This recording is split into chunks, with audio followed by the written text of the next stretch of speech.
from the station working for you. This is Good Morning Indiana, streaming now. And it's 5 o'clock here on your Thursday. Good morning to you. I'm Lauren Casey. And I'm Megan Shin with your headlines on this May the 20th.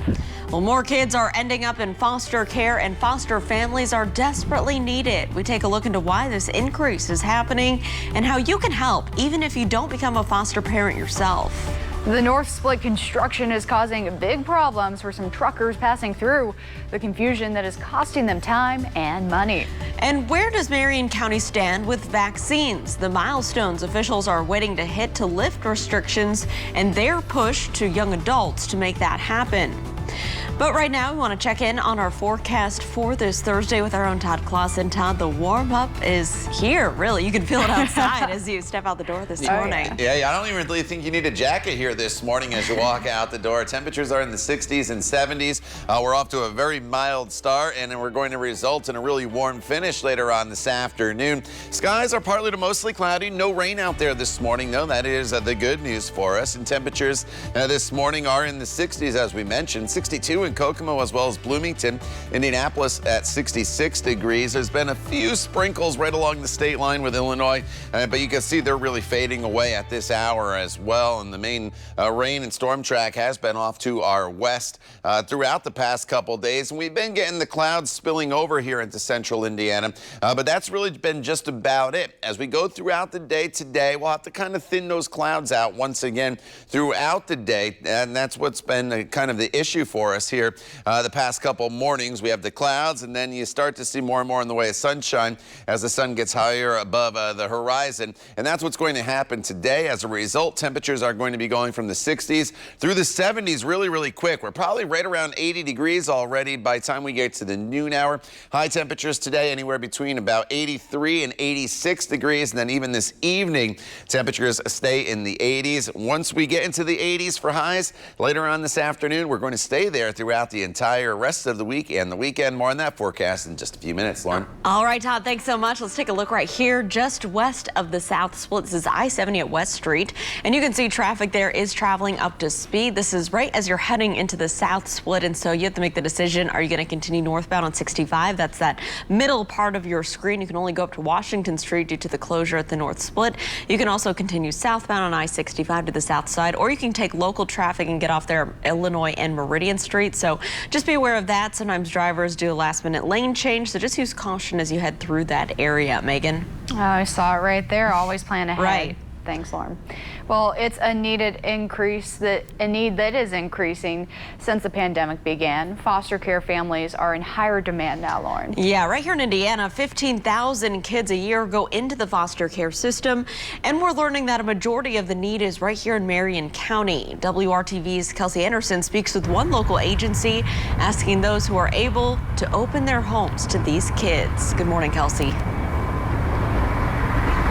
Hey, good morning, Lauren. So being a foster parent takes a big heart and a lot of patience, but it's an act of service that we need right now in this community more than ever. We spoke to someone at SAFI, a nonprofit emphasizing therapeutic foster care.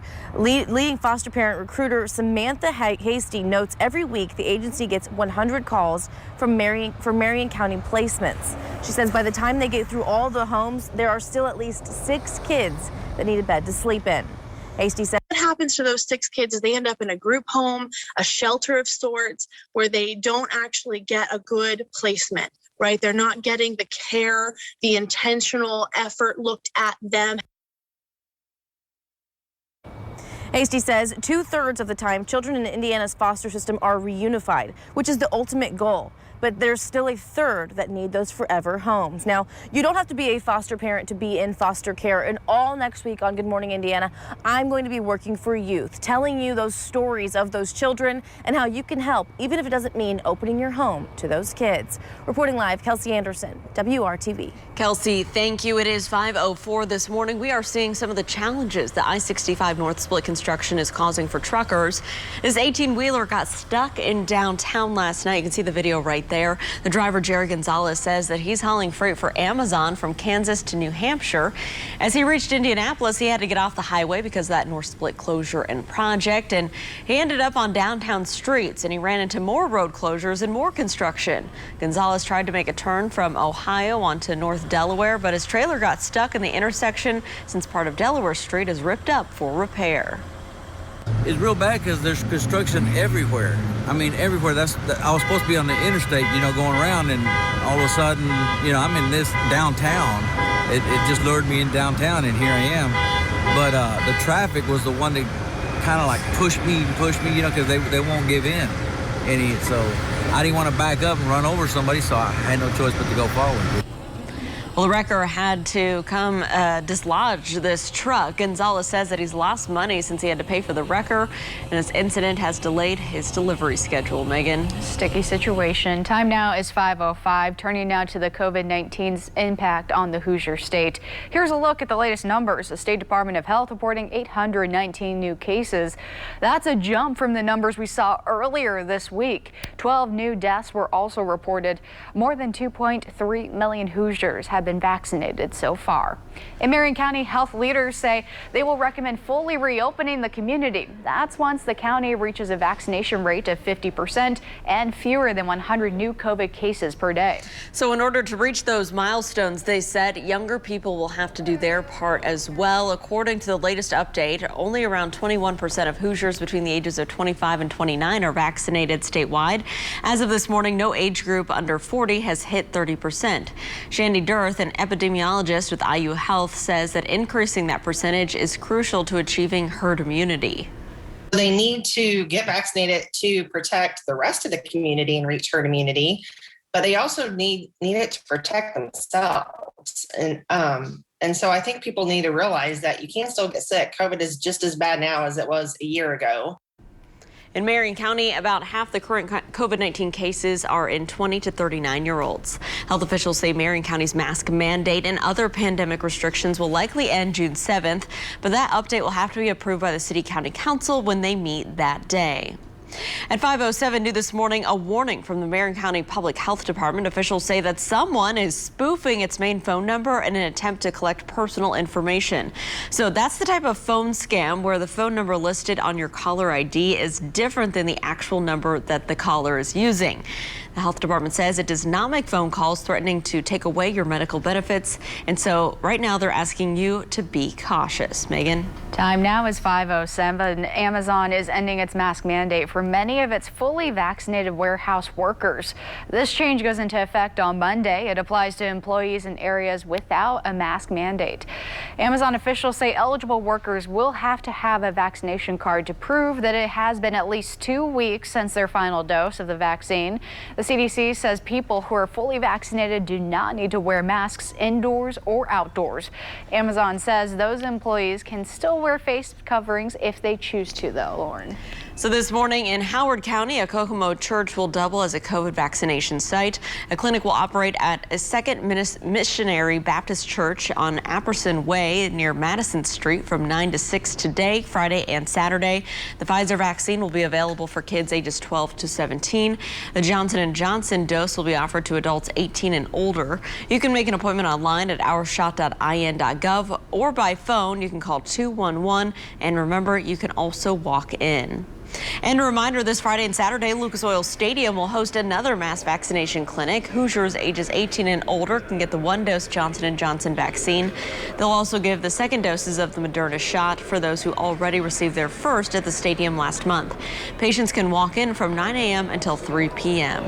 At 5:08, let's check in with Todd and our Thursday forecast. Hey, Todd. All right, Lauren, it's a good forecast for us here throughout the day today. Been showing you this map the entire week, but I always like to show you the different colors and the perspective. The blue is the below normal temperatures, so you can see we had a big streak there through the beginning to middle half of the month where our temperatures were below normal. Remember Mother's Day, how wet it was, only 48 degrees. Well, yesterday we made it to 79. I think today we should get into the 80s for the first time this month and the second time this year. We had one day at the end of April there that climbed up into the 80s. We're definitely building in more in the way of warmth across central Indiana over the course of the next couple days. The rain showers are off to our west. That's where they stay throughout the day today. Once again, if anything, in western locations, there could be a sprinkle, and that is just about it. Otherwise, high temperatures today will be going into the mid to upper 80s, the first of at least 7 days in a row that we'll see our high temperatures in the 80s. We'll talk about that 7-day planning forecast for you coming up in just a few minutes. Todd, thank you so much. Overnight, the House voting to create a commission to investigate the Capitol riots. Coming up, the obstacles it has to face before it can move forward. And an important postcard is coming to your mailbox, what it's for and what you need to do when you get it. It's 5:10. Stick around. We'll be right back.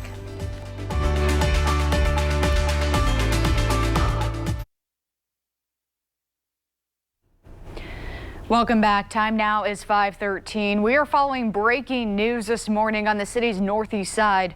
A 12-year-old boy is in critical condition after being shot, apparently while inside their home. Police officers were called around 3:30 this morning to a home on Leland Avenue near East 34th Street. Officers say shots were fired from outside of the home, striking the 12-year-old boy who was inside. The boy was taken to a hospital. Again, he is in critical condition. So far, no one is in custody. Metro Police are urging the public to contact them with any information they may have about the gunfire. You can see the live picture there. Our Eldon Wheeler gathering the latest information, as well as our Kelsey Anderson on the way. We'll update you soon as we get more information. And time now is 5:14. Breaking overnight from Capitol Hill, the House votes yes to form a commission to investigate the attack on the Capitol. 35 Republicans breaking with House Leader Kevin McCarthy by voting for the commission. ABC's Ike Ajachi explains the next steps. The bill is passed. Overnight, 35 Republicans splitting with the party, voting alongside Democrats to create a 9/11-style commission investigating the attack on the Capitol. The American people expect Congress to put partisanship aside for the sake of our homeland security. That is a really striking display of disloyalty inside a party where President Trump has been so dominant. But that's a pretty big number to see about 36 cross-party lines like that. Senate Minority Leader Mitch McConnell originally signaling he was open to the formation of a commission, now calling the effort slanted and unbalanced. What is clear is that House Democrats have handled this proposal in partisan bad faith, going right back to the beginning. Democrats are shocked at the opposition. Congressman Tim Ryan slamming the majority of Republicans who voted against the proposed panel, which was developed by a group of lawmakers in both parties. Benghazi, you guys chased the former Secretary of State all over the country, spent millions of dollars. We have people scaling the Capitol, hitting the Capitol Police with lead pipes across the head, and we can't get bipartisanship. What else has to happen in this country? Democrats say they'll move forward with or without GOP help. We will find the truth. If they don't want to do this, we will. But they'll need the support of 10 Republicans in the Senate to get this passed. We're going to walk down to the Capitol. The resistance against the commission spearheaded by the former president, Trump releasing a statement saying Republicans in the House and Senate should not approve the Democrat trap of the January 6th commission. It is just more partisan unfairness. Now, even though his brother, former Vice President Mike Pence, was targeted by the mob on January 6th, Congressman Greg Pence opposes the commission.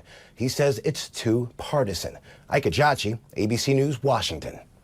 Well, Indiana is joining the Federal Trade Commission and 5 other states to sue Frontier Communications for not delivering on promised internet speeds.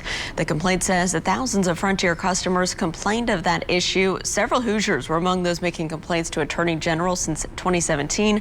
They say that they were also billed for services past their cancellation date. Frontier says the claims are baseless and it will defend itself. Well, keep your eye out for a postcard like this from the Indiana Secretary of State's office. This is part of a statewide effort to refresh the voter list. The goal is to identify outdated and inaccurate voter registration information. If everything's accurate on your card, you don't need to do anything. If it's going to the wrong person, you need to return it. Postcards that are returned as undeliverable will be used to identify outdated information. Megan. The Indianapolis Metro Police Department is now accepting applications for its 24th recruiting class. Officials say recruitment has been a little bit more difficult lately with a pandemic and several high-profile police shootings here and nationwide. This year, there's an increased effort to recruit more women through a program called Women Behind the Badge. It is also a program we put together specifically for women because we want to see an increase in the percentage of women in our police department. Currently, our workforce, when it comes to women, we are at 13%. If you look at Marion County, from the last data, 50% of our residents are female. So we would love to have more female representation in our police department. The department has set a goal of having females as 30% of its workforce by the year 2030. If you want more information on ways they're working to recruit more officers, go to the IMPD website. And time now is 5:17. Todd, what can we expect on this Thursday? It's Friday Eve, right? Yeah, Friday Junior, Friday Eve. Any way you look at it, we're getting closer to the end of the week, and it is going to be a pretty nice day for us here across the area as we get back up into the 80s, and we're going to have a good deal of sunshine, especially later on this afternoon. It's a very mild start this morning with temperatures that are currently sitting in the 60s. This afternoon, partly sunny skies, and into the 80s we go, back above normal temperature-wise. And here are those temperatures right now, keeping in mind our normal high now this time of year, 74, 75 degrees. We're only 5 degrees below that right now in Lafayette at 70, 66 in Indy, 62 as you work your way from Bloomington down towards the Bedford area, and 63 is the current temperature up in Muncie. As we work our way throughout the course of the day today, at least throughout the morning hours, look at the warmth that builds in. We hold steady the next couple hours until the sun comes up, and then we'll see our temperatures climb all the way up into the upper 70s by 11 a.m. and our highs today will easily get into the mid 80s in most locations. Now, just like the past couple mornings, there is a little bit of cloud cover that is out there across the area, and that cloud cover will start to burn off pretty quickly once the sun comes up. The morning hours will kind of feature that filtered sunshine and then more sunshine as the day goes on. Most of the shower activity will stay off to our west here throughout the course of the day today. As you can see on TrueCast, as we put it into motion, the clouds break apart. Can't completely rule out the chance of a sprinkle, but it shouldn't really be anything more than that. And then working our way into the evening hours, just like the past few evenings, you get into more and more in the way of sunshine as the day goes on. High temperatures today above normal for everybody. Northern locations into the 80s as well today. 84 in Kokomo, 83 in Frankfort, about 85 in Anderson. Central portion of the state, temperatures anywhere from 84 to 86 degrees from Noblesville down towards Shelbyville, and then temperatures in Columbus right around 86 degrees as well. 85 in Seymour, just a very summer-like day. This evening, partly cloudy skies, only down into the 70s as many of you go to sleep. You may have to fire up the air conditioners if you haven't done so already here over the course of the next couple days. And then tomorrow, partly cloudy skies, a beautiful day. Temperatures will be into the low to mid 80s across the area. And then we get to the weekend, and it's going to be a warm one. Saturday, 87. Sunday, up to 88 degrees with skies that are going to be mostly sunny. So prepare yourself if you're heading to the track for qualifications this weekend. Have plenty of water and plenty of sunscreen. And then as we work our way into next week, we stay in the 80s, but we do start to bring in the chance of some scattered thunderstorms into the forecast on Monday and then again next Wednesday. Lauren? All right, Todd, thanks so much. Let's take a look at your commute right now. This is just a little bit west of the downtown area, I-70 here at West Street, where traffic is picking up heading into the south split. You can either stay to the left there. The center lane on your screen that you can see, that goes on to I-65 northbound, which only lasts until Washington Street. Then you'll have to get off the interstate. You can also go southbound on I-65, or you can take some local streets like Illinois and Meridian on the far right side of your screen. Traffic leaving the south split on the far left side of your screen is picking up, traveling up to speed at this hour. Megan? All right, Lauren, thank you so much. HBO Max is offering a less expensive version of its streaming service now. The catch is that you would have to watch the ads, though. The ad-supported version will cost you a good $9.99 a month, which is $5 cheaper than the ad-free version at $14.99. HBO Max with ads will launch on the first week of June. The cheaper version, though, will not have access to Warner Brothers' big films that premiere on HBO Max and in theaters at the same time. Well, it's the one where Rachel Ross, Monica, Chandler, Joey, and Phoebe bring back Friends. A new trailer was just released for Friends, the reunion. It shows the stars return to familiar sets and reminisce about their 10-year run. Friends, the reunion will start streaming on May 27th on HBO Max. Oh, that looks really good, Megan. Oh, I don't have HBO. Man, it's gonna be an issue. yeah. Well, this is the one where we play the reruns, I guess. Yes. All right. Well, May is a big time for racing and construction. Coming up, a look back at when the IMS underwent some important changes after the break. Stay with us here on Good Morning Indiana. We'll be right back.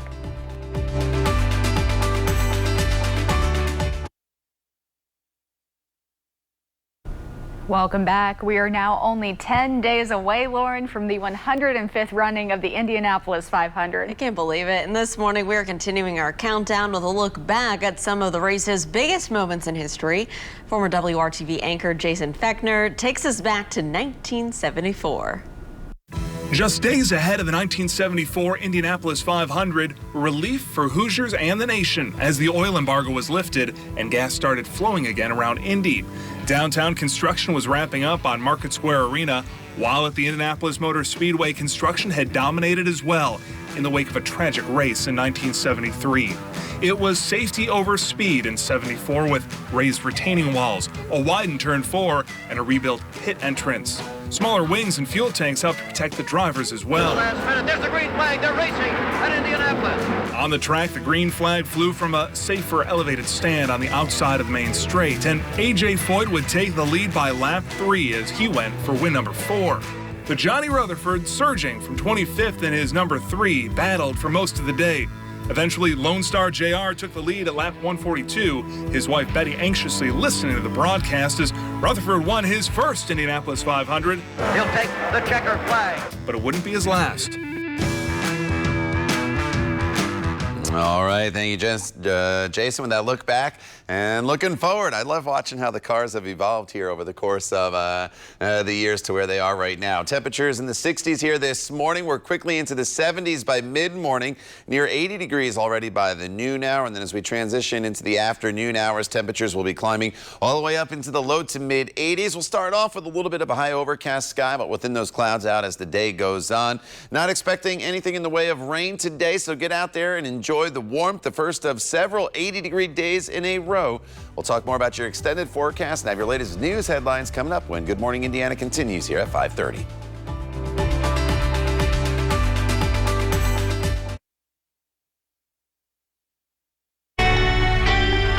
From the station working for you, this is Good Morning Indiana, streaming now. Good morning, I'm Megan Shen. A 12-year-old in critical condition this morning after he was shot inside a Northeast Side home. Now at 5:30, we are live on the scene with this breaking news with the very latest from police. And I'm Lauren Casey. Some Hoosier parents face a tough decision when it comes to working and raising their children. How a change in the state's unemployment system is affecting their decision to stay home or go back to the office. Todd? All right, as you walk out the door here this morning, you are walking out to mild temperatures. We are in the 60s, and we're off to a really nice start on this Thursday. So what do you need to grab before you go? Well, you can get away with short sleeves today. You may need a light jacket this morning, but by mid-morning and definitely this afternoon, we're into the 80s. So that's why I highlighted the short sleeves for you. Sunglasses needed as well. We'll start off with kind of that filtered sunshine, but as the day goes on, more and more in the way of sunshine will work its way into the forecast. The clouds in place right now, but again, these are just those high, thin clouds, kind of a canopy of clouds that we've been dealing with the past few days. The sunshine will help to burn that off pretty quickly. The showers off to our west, that's where they will stay. That's kind of been the storm track the past couple days, with the heavier showers staying in western locations, which is good news for us. So decrease in clouds this morning, near 80 already by the noon hour, and then partly cloudy and warm this afternoon as high temperatures climb into the low to mid 80s. Lauren? All right, Todd, thanks so much. Let's take you down right now to the south side at your commute at I-65 and I-465, where you can see there through the trees, traffic is traveling up to speed this morning at that interchange. No delays right now around the metro area to slow down your commute, so that is good news. At 5:32, we are following breaking news at this hour. A 12-year-old boy is in critical condition after a shooting on the Northeast Side. Our own Kelsey Anderson is live now at the scene. And Kelsey, I know we're just learning new information from police. What are they saying at this hour? Well, Lauren, what we know right now is that this is still an ongoing investigation. We've just seen police officers kind of going door to door here on Leland, asking neighbors what they know, what they saw, what they heard, things like that. So they were called to this area around 3:30 this morning, and this is home on Leland Avenue. This is just near East 34th Street. Officers say shots were fired from outside the home, striking the 12-year-old who was inside. The boy was taken to a hospital. Again, he is in critical condition. So far, no one is in custody, and Metro Police are urging the public to contact them with any information they may have about that gunfire. Now, if you were in this area and may have seen something, you are asked to call police. Of course, you can call anonymously to 317-262-TIPS. Reporting live, Kelsey Anderson, WRTV.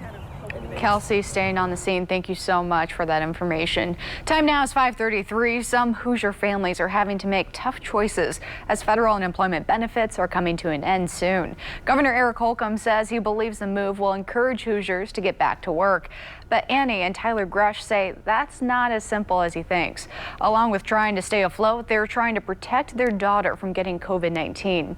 Harper is only 7 years old. She also has Down syndrome, which puts her at high risk. Annie and Tyler say they were hoping the federal unemployment benefits would continue until kids under the age of 12 years old are able to get vaccinated. We're left between a rock and a hard place when it comes to both of us going back to work and having childcare. It's not us being lazy, it's us being practical and us being safe. Keeping our kids safe. We're not asking Holcomb to extend anything. We're just asking him to not cut it short. A survey from bankrate.com found families expect to spend an average of $834 to $1,000 on childcare this summer. That includes daycare, a sitter, summer camp, or summer classes. While those costs do go down as children get older, they can still be a significant amount of money for some families. Well, the COVID pandemic is likely having an impact on why so many kids are ending up in the foster system. Safi, an agency providing foster family support, tells us why. Right now, there's a lot of research being done, but the University of Chicago has actually looked at historical events that have been kind of similar in the way of child welfare as COVID has hit with our communities. And they were actually able to show that the need increases almost double just because these kids, they were going home and going to school every day, right? And they had that routine and that those behaviors were being seen. So maybe abuse and neglect was getting caught earlier on or sooner or more often because teachers are mandated reporters. And so they have to turn in suspicious things that they are questioning, which is an awesome situation, right? But if they're working from home, if they are doing Skype in school and things like that, it's much harder to catch some of these situations. So when they are being caught, we are seeing a lot more intense situations of neglect and abuse. So if you're interested in becoming a foster parent, you can fill out an inquiry form on the website indianafostercare.org. That's also where you can find important resources and information from the Department of Child Services. Megan. Time now is 5:36. Indianapolis and Marion County will continue to keep tighter restrictions in place when it comes to venue capacities and mask wearing. Health leaders say they plan to eliminate the mask mandate for those who are fully vaccinated and loosen public health restrictions starting on June 7th. The City County Council will vote on the changes that evening. However, even when the mask mandates go away, some businesses can still ask you to wear a mask in their establishments and while using their services. Those include businesses like hospitals, public transportation, entertainment venues as well. So here's a look at the latest numbers from the State Department of Health. Officials are seeing an increase in the number of positive cases. 819 new cases are reported. That's the highest number we've seen since Saturday. 12 new deaths were also reported in Indiana. As of this morning, more than 2.3 million Hoosiers are now fully vaccinated against COVID-19. And a mass vaccination clinic at the Hamilton County Fairgrounds is closing up shop on July 2nd. Health officials say this change is part of a new strategy to focus on smaller sites in underserved areas. The last day to schedule appointments for your first dose at the fairgrounds is Monday, June 7th. Lauren, one major convention is making its in-person return to Indianapolis this fall. The National FFA organization will hold its annual convention from October 27th through October 30th. The event typically draws in more than 65,000 attendees. In addition to the in-person event, there will also be a virtual component this year. The National FFA convention is part of the organization's long-term hosting partnership with Indianapolis, and that will run all the way through 2033. Well, hundreds of jobs are coming right to Shelby County, and it's thanks to a new distribution center that's set to open up next summer. The retailer Five Below broke ground on this facility on South McGregor Road. The building will initially cover 1 million square feet. It could grow even larger. The company says the center will create more than 470 new jobs by the end of 2025. Governor Holcomb says this economic development is proof that opportunities are alive and well in the Hoosier State. The job and career pipeline is, in my estimation, gushing. There's so much opportunity in Indiana. It's an exciting time to be charting your course forward. Well, Five Below plans to invest more than $100 million to establish distribution and e-commerce operations at this facility. Megan. The Indiana Department of Transportation is hiring Hoosiers as well. You can learn more about available positions today. NDOT is hosting job fairs at 10 locations across the state from 10 a.m. to 3 p.m. The department is looking to fill more than 100 jobs now. For a full list of locations and more details, just go to hiringhoosiers.com.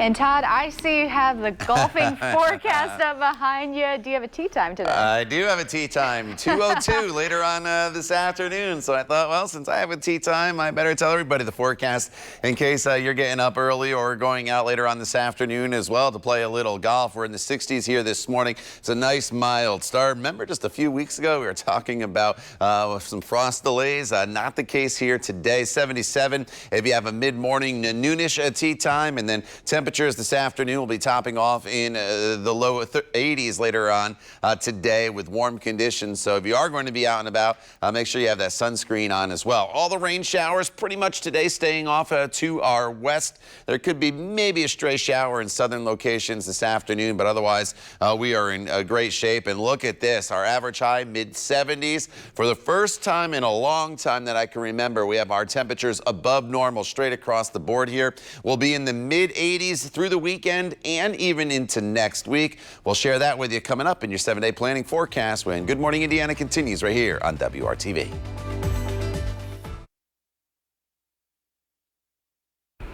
Welcome back. This morning, Avon High School is looking for a new athletic director. The school says former athletic director Brad Holsinger stepped down following 2 investigations. WRTV Investigates first told you about an investigation surrounding concerns with the oversight of the school's girls basketball program. Avon Community Schools cut ties with basketball coach Corey West on April 14th following reports of physical and verbal contact with the player. Police officers cleared West of any criminal wrongdoing. School officials say Holsinger transferred to a stimulus-funded administrative position for the 2021-2022 school year. A northern Indiana school district has reinstated a teacher suspended for bringing a representative from an anti-abortion organization in to speak to a health class. South Bend school officials say the teacher returned to his class at Clay High School on Monday. School officials initially said the presentation violated school guest speaker policies, while a school spokesperson declined to name the teacher or discuss the investigation, saying it was a personnel issue. At 5:44 this morning, there are mixed messages about a possible ceasefire in this Israeli-Palestinian violence. Hamas officials told CNN that a ceasefire could happen within the next 24 hours. That announcement followed a statement from Israel's prime minister, who said, quote, the operation would continue until its objective is achieved. Meanwhile, the White House says President Biden told Israel's prime minister that he expects a path to a ceasefire within a day. More than 200 220 Palestinians and a dozen Israelis have been killed in the latest outbreak of violence. This morning, a group of progressive House Democrats are working to block an arms sale to Israel. The sale involves $735 million worth of precision-guided weapons. The Biden administration reportedly notified Congress of the sale before violence between Israel and Hamas erupted recently. Objections to the sale are unlikely to go anywhere because countries like Japan, New Zealand, and Israel undergo an expedited review process for an arms sale. Sale also represents a fragment of the U.S. military support to Israel. The U.S. is committed to provide $38 billion in military aid to Israel between 2019 and 2028. Megan. Despite last-second thoughts by some lawmakers, the House easily passed a bill to create a January 6th commission. The bill passing by a vote of 252 to 175, with 35 Republicans joining Democrats in support of a commission. Opponents of the legislation argued it was too partisan despite the fact that the commission will have an equal number of Democrats and Republicans. Michigan Representative Fred Upton said the January 6th riots will haunt this institution for a long time, end quote. And the commission is necessary to find out what happened. The bill now moves to the Senate, where it needs the support of at least 10 Republicans to pass. This morning, meteorologists say that hurricane season could start early for the 7th year in a row. The National Hurricane Center says that a weather system in the North Atlantic has a medium chance of becoming something stronger. If it does, it will be named Anna. The center is releasing its seasonal forecast later today. However, a forecast released by Colorado State University called for above normal activity again this year. Back here at home, let's get a check of our current conditions with Todd Clausen for this Thursday. Hey, Todd. Yeah, good morning there, Lauren. Here's a live look inside IMS, where I've been kind of watching things starting to stir up a little bit here as practice continues ahead of qualifications for this weekend. They really had nice weather, a little cooler earlier in the week, obviously with temperatures in the 70s compared to what we'll see heading into the weekend with temperatures in the 80s. So they'll have to make some adjustments. The city skyline in the background, and you can see the sky's just starting to brighten a little bit here. The temperatures nice and mild as you walk out the door. 66 right now. The wind's out of the southeast currently at 7 miles per hour, and everybody's in the 60s and even 70 degrees in Lafayette right now. That thermometer always, I feel like, runs a little bit warm. The one in Richmond always runs a little bit cooler, but nonetheless, here are all those temperatures. 62 in Bloomington and Bedford right now, 61 as you make your way up into the Tipton area. If you're heading out to IMS or just in your neighborhood, this forecast applies for everybody throughout the course of the day today.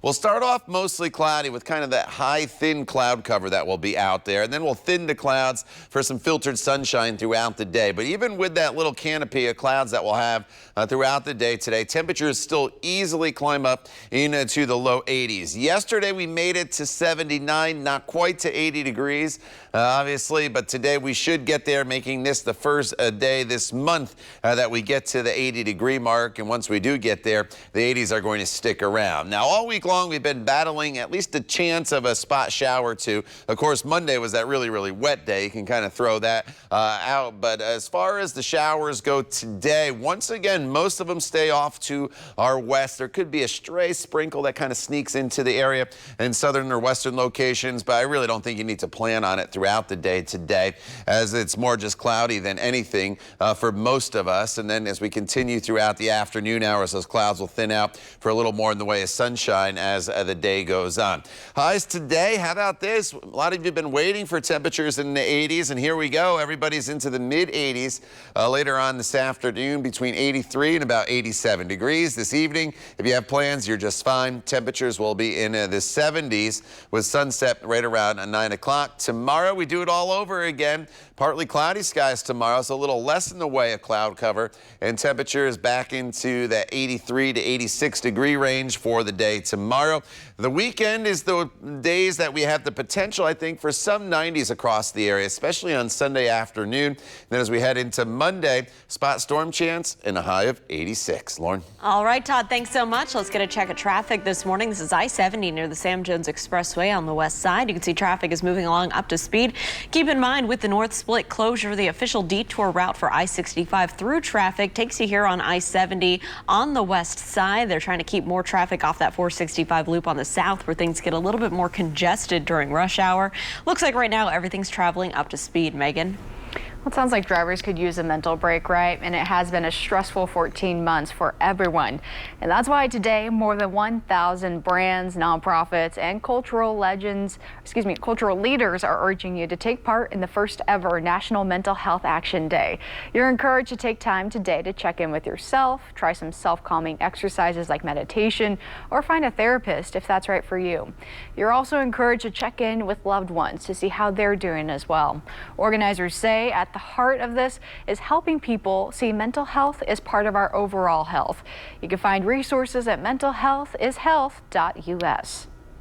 Day 3 of practice gets underway at IMS in just a few hours. Coming up, how the battle to make the field of 33 is shaping up so far. Stay with us here on your Thursday morning. You're watching Good Morning Indiana.